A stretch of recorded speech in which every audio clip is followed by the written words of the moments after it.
Hey everyone, this is going to be kind of a as quickly as I possibly can, kind of run through all of the problems that I had with the High Tide planner, as well as, it's RG, as well as what I did. I bought a Midori MD stand-up, I think it's called like a stand-up diary planner, something like that. And then I ended up for next year getting another planner entirely, which MNEMOSYNE, it's the Maruman planner.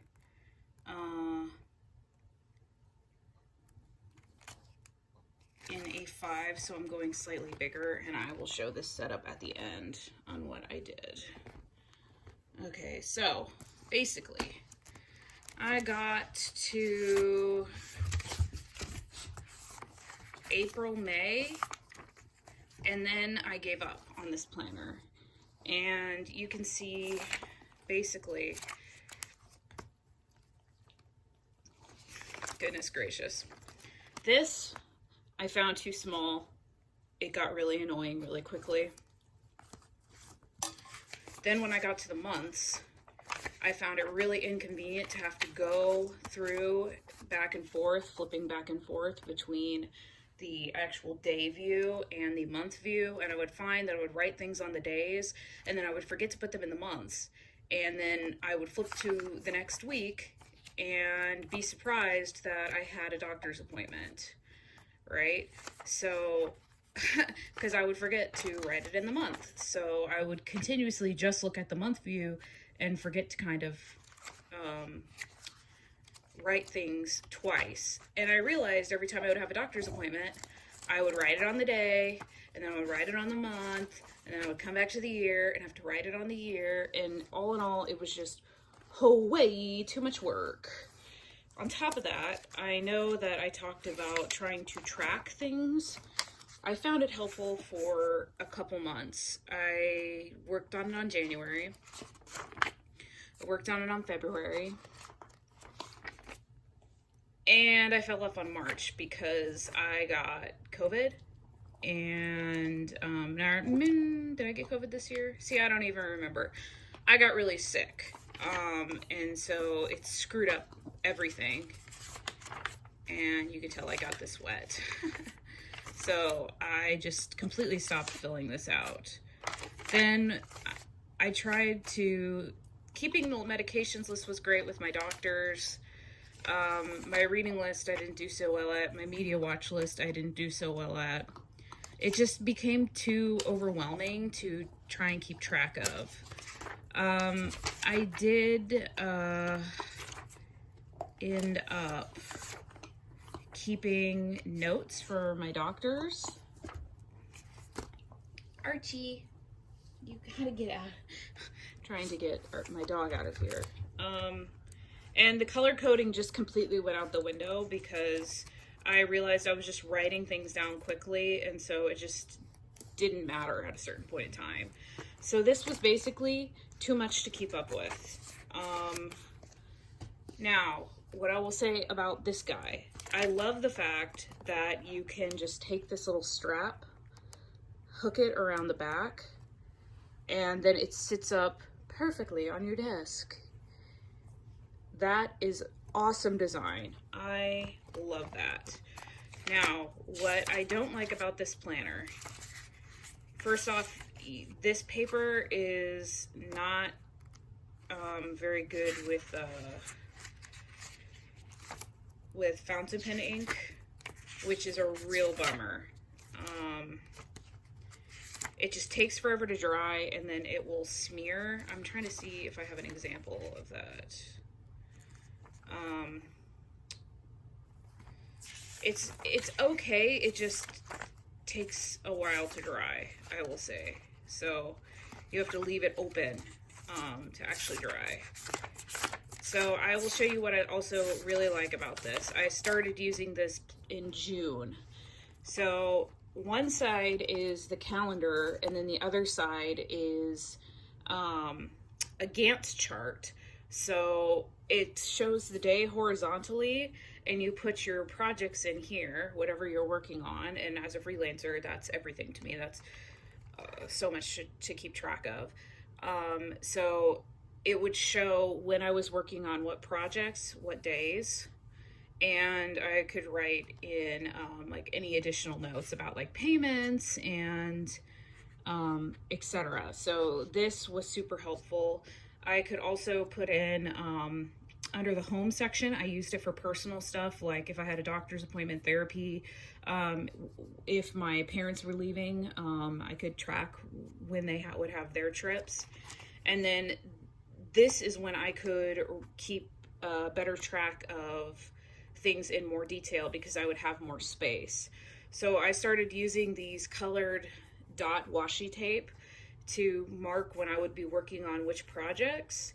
And then I could write in like, oh, I had a stellate ganglion block procedure on the 17th. And then my parents went to visit my sister up in Seattle.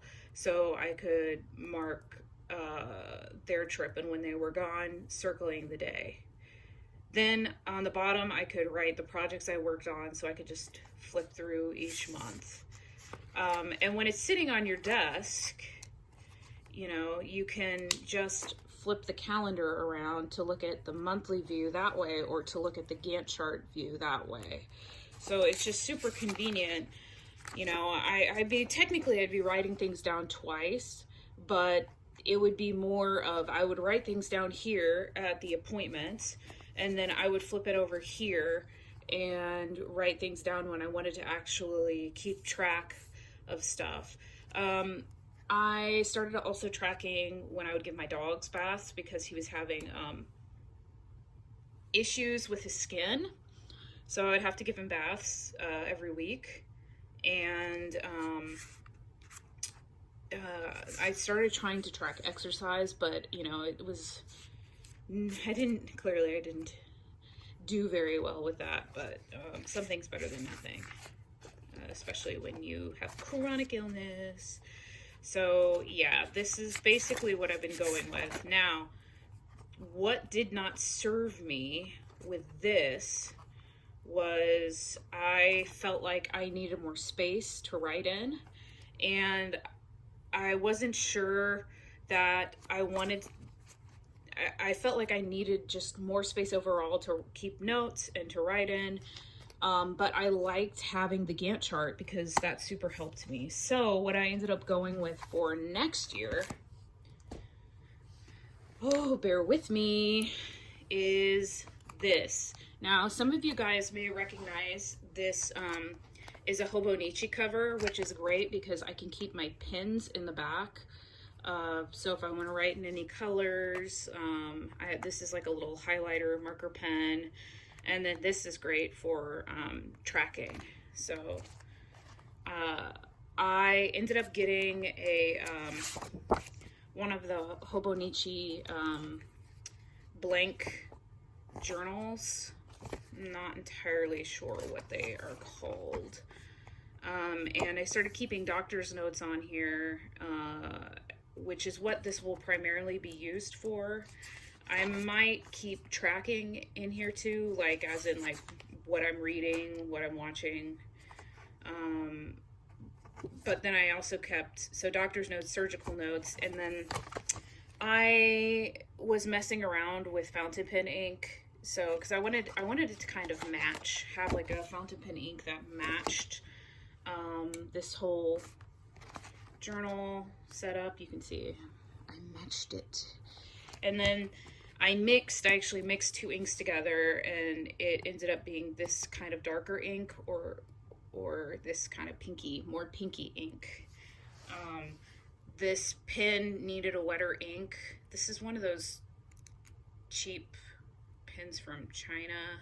I don't remember the name of it, but can you see the finial? Yeah.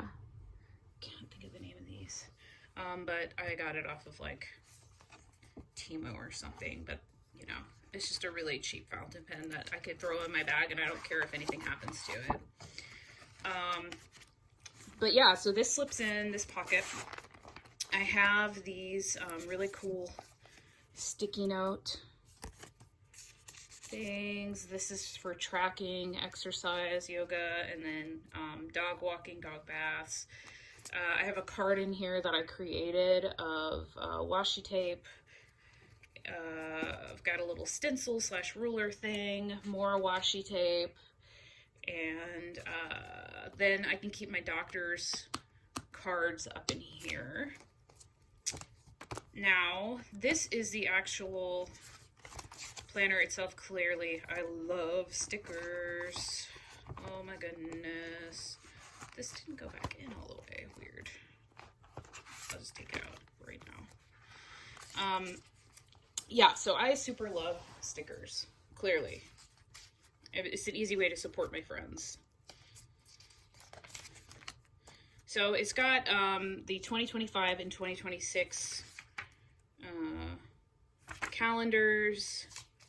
This is that sticky note I was telling you about, and a year plan, which is great because next year, whenever I start, when I really start using this planner, I'm going to write all my projects in so I can have a quick overview of what I've worked on for the year. So I have already decorated each month, but basically instead of having a monthly view that's this small, it's now that big. So you can tell the difference already is massive, which is great because I can write in a big, like, juicy broad pen. Then instead of it being this small for the Gantt chart, it's 2 pages also, which is awesome. So I can write my projects here and track them all the way across. It also gives me room to write any project notes below it. So instead of me having to write project notes on the other side of the calendar down here, I can just keep them all on the Gantt chart page. So really cool. I can already tell you though that a problem that I'm dealing with is there is some bleed through with this pin. So when I'm writing down doctor's appointments, so that's a problem. Now, you can tell I've already got doctor's appointments lined up for next year. And what I've also been doing is keeping the, you can tell this doesn't want to stay in here, but I've been keeping the doctor's cards on the Gantt chart page so I can make sure that I have everything written down correctly.